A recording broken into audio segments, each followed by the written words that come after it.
Merci beaucoup, Laurent, de cette introduction qui pose bien le périmètre du débat. Pour participer à cette discussion, Madame Jameau, qui est cadre supérieur, manipulateur à Amiens, qui dirige le centre de simulation d'Amiens, hospitalo-universitaire, et le docteur Bruno Boyer, qui est radiologue, mais qui a aussi des responsabilités ordinales. Il est président du Conseil de l'ordre départemental ici. Il est aussi conseiller national de l'ordre des médecins. Donc, vous le voyez, des points de vue autorisés qui vont, j'espère, être convergents pour dégager quelques vérités premières. Moi, dans ton message introductif, Laurent, il y a vraiment cette dualité autorité-responsabilité. Peut-être, Bruno, Madame Jameau, vous voulez ajouter un mot là-dessus? Je commencerai déjà par remercier de cette invitation aussi. Et on va passer à la réponse. Alors, oui, on en a beaucoup discuté. Ce qu'a présenté M. Verzeau est vraiment en cohérence avec ce que l'on pense, la communauté manipulateur, puisqu'on y a travaillé si longtemps ensemble que les divergences sont quand même... faut aller les chercher loin, quoi. Donc, on va certainement se répondre, mais il y aura peu de choses contradictoires. Sur la dualité, vous disiez responsabilité, autorité. Alors, oui, la façon dont tu l'as présentée est exactement aussi celle que nous partageons, c'est-à-dire que l'acte radiologique est un acte médical. Alors je dis radiologique parce qu'on est ici en imagerie, mais je l'étends à tous les actes professionnels que peut effectuer un manipulateur dans les autres disciplines aussi. Cette discussion qui a eu lieu avec responsabilité, alors avec autorité, il n'y a pas eu de discussion, nous sommes dans un champ de travail collaboratif, et bien sûr qu'il y a un jour l'autorité, mais sauf à dire qu'il y ait des soucis dans une équipe, je ne crois pas que l'autorité fasse partie de la discussion au travail. La responsabilité, c'était une autre problématique, c'était se dire, je pense, et là je traduis les pensées des juristes, hein, et pas seulement de nous, et donc il fallait bien prendre position, qui était la notion de une profession est responsable, c'est-à-dire que quand on fait un acte, on est responsable de ses actes. Et en ça, on continue à penser comme ça. Ce qui ne veut pas dire que parce qu'on est responsable de ses actes, on est responsable de l'acte d'imagerie dans sa globalité et de tout ce qui peut en être fait. C'était à la fois, mais comme tu le disais, dans la notion de protection, cette notion de responsabilité est protégeante pour l'ensemble des acteurs. C'est-à-dire on ne peut pas penser qu'un manipulateur qui agirait ne se sentirait pas responsable de ses actes, et ça serait possible pour personne et pour aucun médecin pour l'encadrer non plus. Et donc, il est responsable de ses actes et il doit en répondre, et c'est l'esprit du décret. Pour autant, dans la notion de l'acte qui est dispensé à la personne soignée, il y a une valeur supérieure qui est la valeur médicale, et là, le médecin a toute sa partie. Donc, c'est vraiment une responsabilité qu'on oserait dire à deux étages, c'est-à-dire responsable de ses actes et responsable de ses actes vis-à-vis du patient et de la qualité des soins que nous dispensons, vis-à-vis du médecin avec qui nous travaillons, qui, nous accordant sa confiance, doit travailler avec un être responsable. Voilà. Je crois que c'était ça la problématique de la mise responsable ou pas responsable. Ce n'était pas une recherche au-delà de l'autonomie, hein, je veux dire, c'était pas ça. Hein, c'était vraiment montrer aussi aux manipulateurs qu'ils ne pouvaient pas non plus se cacher sous le terme responsabilité médicale. Il y a aussi cette prise de conscience importante pour notre profession qui est de se dire, quand nous faisons quelque chose, comme tout être citoyen, nous sommes responsables des actes que nous effectuons. Il faut donc en comprendre à la fois l'intérêt, la portée, la relation aux autres, etc. Voilà, c'était ça, hein, le fond du sujet, je crois. Merci. Merci à Alain et Marc de m'avoir invité à m'exprimer au nom de l'Ordre des médecins. La bonne nouvelle, c'est que je le ferai en peu de mots. Pour planter un tout petit bout de décor, comme l'a dit Laurent Verzeau, la coopération interprofessionnelle, c'est un sujet d'actualité depuis déjà nettement plus de 10 ans. En 2009, article 51 de la loi HPST, qui devait révolutionner ces coopérations, mais qui finalement, concernant les radiologues et les manipulateurs, n'a abouti qu'à 3 protocoles validés France entière: échographie, exploration vasculaire non vulnérante et pose des PICC line en salle de radiologie interventionnelle, ce qui est très peu, même si ces protocoles ont été largement déclinés en région. En 2014, le Congrès de l'Ordre des médecins délibérait sur ce sujet-là, commentait si le protocole est autorisé, s'il est respecté, s'il est effectué par des professionnels régulièrement inscrits et formés, si les assureurs en RCP ont été informés, l'acte est couvert par l'assurance du professionnel qui le réalise. Bien. En 2016, l'Ordre des médecins a réalisé une enquête France entière, 35 000 médecins y ont contribué, et appellent de leur vœu la promotion et la facilitation des coopérations interprofessionnelles, là encore dans un cadre que je vais préciser. En 2016, parution du nouveau décret que vous connaissez par cœur relatif aux actes et activités réalisés par les manipulateurs, qui précise les 3 niveaux de présence du médecin radiologue responsable des actes, et c'est ce décret qui le rappelle. Et puis en 2017, une concertation est engagée sur les coopérations interprofessionnelles, sur les pratiques dites avancées, notamment infirmières, mais pas seulement, ça concernera évidemment également les manipulateurs en électroradiologie. Et dans le cadre de cette concertation en cours avec le ministère et les organisations représentatives, j'aimerais rappeler notre position en 2 points. D'abord, rappeler que le radiologue est un médecin. Alors, il a été dit hier, il ne faut pas parler de médecin radiologue parce que ça laisserait supposer que des radiologues ne pourraient pas être médecins. C'est peut-être vrai ou peut-être pas. En tout cas, il est nécessaire que le public, au sens très large, parle du radiologue comme d'un médecin, parce que je crois que c'est un point important dans l'identification de notre communauté professionnelle. Ce radiologue est un médecin, ça veut dire qu'il est indépendant et ça veut dire qu'il est personnellement responsable des actes produits pour ses patients et par son équipe. L'article 5 du Code de déontologie dit « Le médecin ne peut aliéner son indépendance professionnelle sous quelque forme que ce soit ». Je vous en passe les commentaires. Et l'article 69 dit « L'exercice de la médecine est personnel ». Et c'est un point très fort pour nous. Chaque médecin est responsable de ses décisions et de ses actes. Et ceci inclut bien entendu les actes réalisés avec l'ensemble de l'équipe autour du patient. Et je rappelle l'article 68. Dans l'intérêt des malades, les médecins doivent entretenir de bons rapports avec les membres des professions de santé, dont bien sûr les manipulateurs en électroradiologie. Ils doivent respecter l'indépendance professionnelle de ceux-ci et le libre choix du patient. De même qu'un esprit de bonne confraternité est nécessaire entre médecins, de bonnes relations doivent être entretenues avec les autres professionnels de santé, parmi lesquels, encore une fois, les manipulateurs. Et il est rappelé dans le Code, les patients ne doivent pas souffrir de rivalité professionnelle, ni individuellement, ni collectivement. L'interprofessionnalité, c'est le 2e point, vise et ne doit viser que l'amélioration de l'accès de tous les patients à des soins de qualité optimale, avec compétence, avec la compétence et la formation du médecin, avec la compétence et la formation du manipulateur, qui garantissent la sécurité du patient dans un contexte qui suppose la confiance, et ça je crois que c'est un mot absolument clé, confiance réciproque, un mot absolument clé de ces coopérations, sur la base d'une expérience, et c'est un 2e mot-clé je pense concernant les professionnels amenés à être entre guillemets délégués, et sur une base validée par un regard tiers, c'est important. Le 2e point, compétence, information du patient. Le patient doit savoir à qui il a affaire, à quel professionnel il a affaire, à quelle famille de professionnels il a affaire. Il doit en être informé et il doit y consentir implicitement ou explicitement.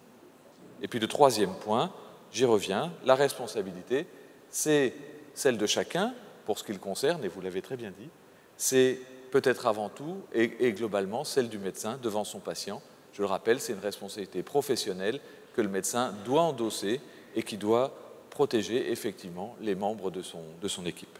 Voilà. Merci beaucoup Bruno. Est-ce que ces commentaires suscitent des réflexions dans la salle?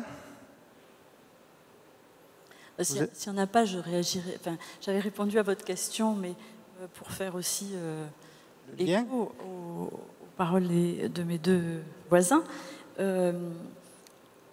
Quelle est la vision du manipulateur de cette interprofessionnalité, de cette coopération? Vraiment, elle a été très bien traduite. Et je voulais insister, moi, sur cette notion que le cadre juridique a évolué, cadre réglementaire. Le cadre réglementaire, souvent, ne vient que pointer une situation qui est donnée, qui est faite, qui est vécue. Il arrive après que les expériences aient eu lieu. C'est ce que nous avons constaté quand notre décret a été écrit. Maintenant, il faut aussi lui donner encore plus de sens et encore plus de vie. Et donc, alimenter cette recherche de coopération, parce que la coopération, la collaboration, c'est au quotidien qu'elle doit se vivre. Je reviendrai dans 5 minutes sur les procédures et les protocoles de coopération. Cependant, c'est la collaboration au quotidien sur laquelle nous devons nous pencher. Qu'est-ce qu'elle veut dire et qu'est-ce qu'elle sous-tend?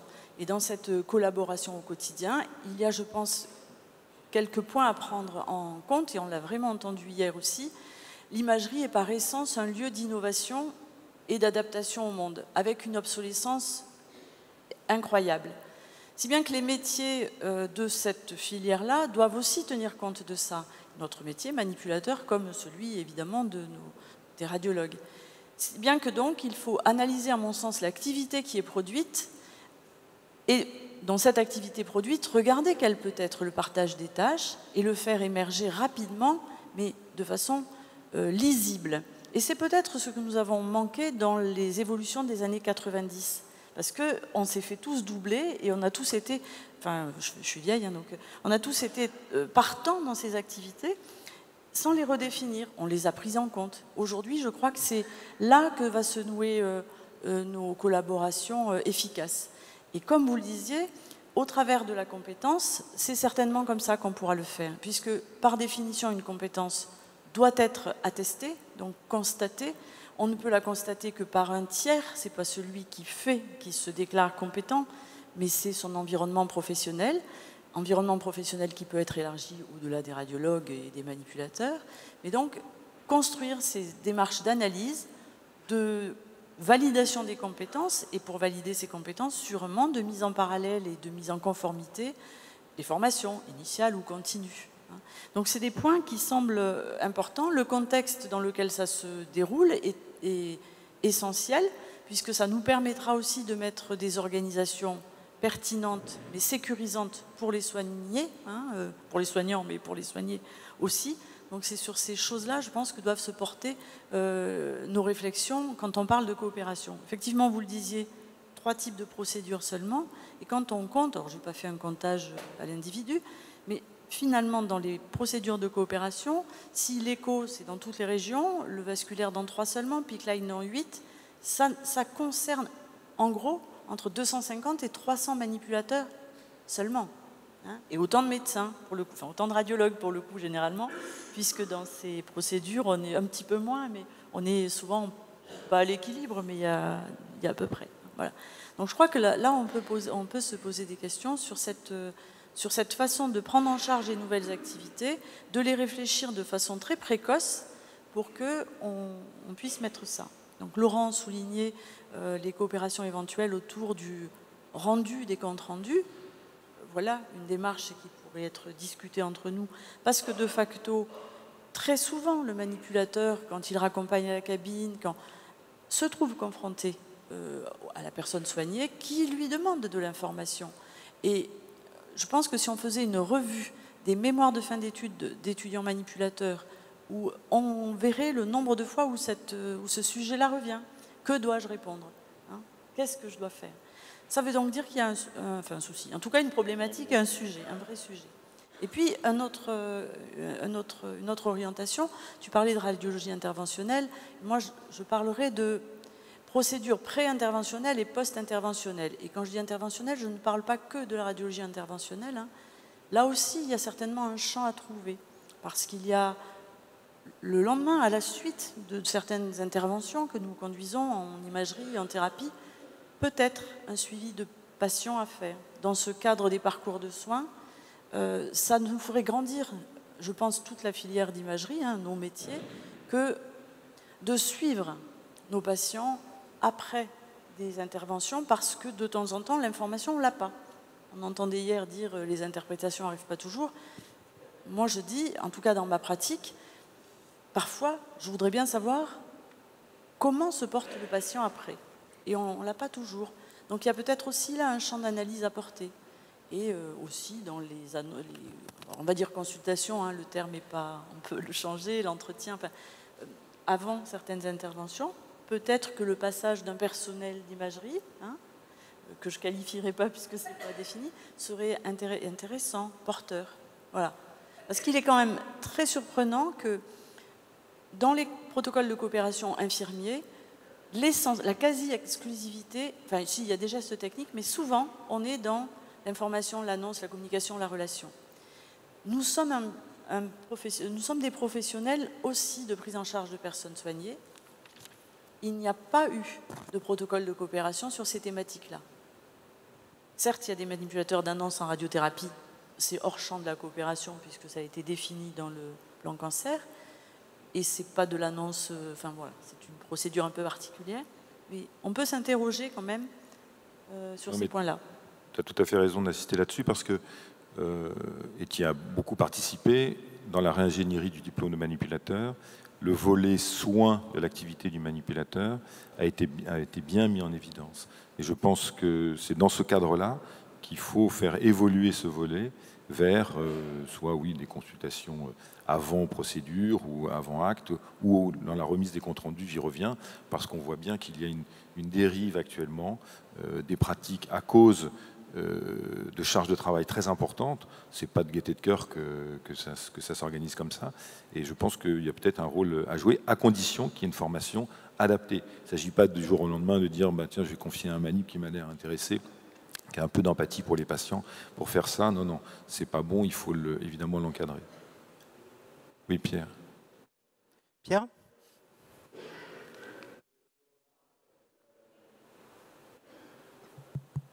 Deux remarques. La première, c'est que ce rapport, finalement, Berland, il instaure une discussion sur un sujet où, malgré tout, on est dans le cadre d'une discussion qui n'est pas traitée, c'est-à-dire quelle est la bonne démographie en termes de radiologues pour effectuer le travail nécessaire. Et donc, on est dans une contrainte qui est de maintenir une pénurie, donc une pression, et de pouvoir fonctionner avec cette pénurie sous ce principe du transfert de tâches. Et ce mécanisme est extrêmement dangereux. Et je crois que la loi HPST, qui est une des lois les plus catastrophiques sur la santé en France, même si des éléments peuvent être intéressants, caractérise, comme tu l'as dit Laurent, la disparition du terme médecin, ce qui est plus que choquant, qui est un mode de pensée. Je crois que la première des questions, c'est de se dire quelle est la bonne démographie pour faire quel métier aujourd'hui.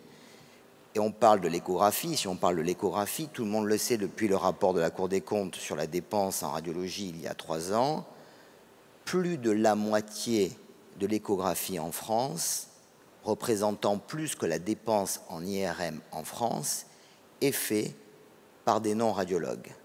Donc on voit bien que le rapport avec les manipulateurs est effectivement un travail au quotidien essentiel, ne pourra pas aboutir à quelque chose de sérieux, de constructif, si on n'a pas réglé les autres problèmes avant. Là, je pense qu'on va tous avoir envie de répondre. C'est celui qui prend la main. Mais effectivement, je vous remercie de l'avoir dit, parce qu'en parlant de l'activité, de l'analyse d'activité, je pensais à ça aussi. C'est-à-dire que analyser l'activité et s'assurer qu'on fait progresser les métiers dans le sens qui est correct ne veut pas dire... Enfin, n'est pas la seule réponse, et vous l'avez bien dit, merci, à une démographie pas correcte des radiologues, mais je dirais aussi des manipulateurs. Hein, parce que aujourd'hui, on va se retrouver dans quelque chose qui risque de ressembler à ça pour les manipulateurs. Donc c'est vrai. Ouais. Merci. Merci à tous. L'heure tourne, il va falloir passer à la session suivante. Je crois, pour conclure, que quoi qu'il en soit, Laurent l'a dit, il n'y a pas de collaboration interprofessionnelle sans confiance. Et cette confiance doit être réciproque. Il faut qu'on la maintienne entre radiologues et manipulateurs, qu'on fait partie de la même famille.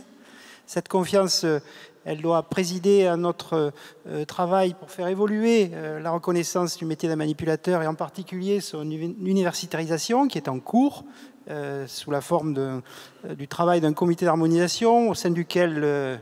Nous sommes heureux de savoir que les radiologues universitaires, comme les médecins nucléaires et les radiothérapeutes, interviendront S-qualité et font partie donc de ce processus d'universitarisation qui est la garantie pour qu'il avance, parce que dans les universités, il n'y a pas grand monde pour le faire avancer.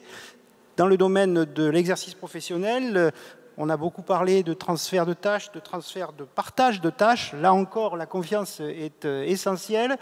Vous n'avez pas parlé de radioprotection, c'était déjà un domaine où le transfert, le partage des tâches se faisait.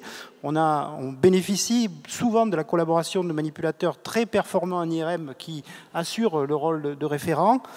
On a parlé de la radiologie interventionnelle, de l'échographie d'acquisition, ce nouveau champ qui s'ouvre de l'accompagnement des patients dans l'accompagnement de la réalisation des examens et peut-être d'une partie du dialogue qu'on doit avoir avec eux. Tout ça, ça n'est possible que dans une confiance complète, dans une équipe, pour aller vers plus de qualité dans les soins aux patients et aussi plus de reconnaissance, plus d'épanouissement personnel pour chacun des membres de l'équipe.